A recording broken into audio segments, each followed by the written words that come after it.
Hotel থেকে বেরোলেই main রাস্তা এবং মেন রাস্তার ওপরে প্রচুর অটো। ভদ্রকালী টেম্পল যাওয়ার জন্য আমরা শেয়ার অটো বুক করলাম, পার পার্সন 30 টাকা ভাড়া।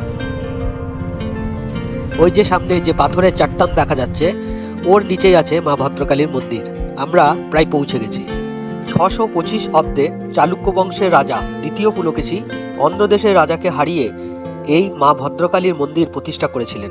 পরবর্তীকালে ওয়ারাঙ্গলে কাকাতিয়া রাজবংশের প্রতিষ্ঠা পায় এবং এই কাকাতিয়া রাজবংশের রাজা রুদ্রদেব এই দেবীর উপাসনা করতেন। মা ভদ্রকালী ছিলেন কাকাতিয়া রাজবংশের কুলদেবী। কাকাতিয়া রাজবংশের আমলে যে কোহিনূর হীরা খনন কার্য করে পাওয়া গিয়েছিল, সেই কোহিনূর হীরাই মা ভদ্রকালীর বাঁ চোখ হিসাবে কাকাতিয়া রাজারা পুজো করতেন।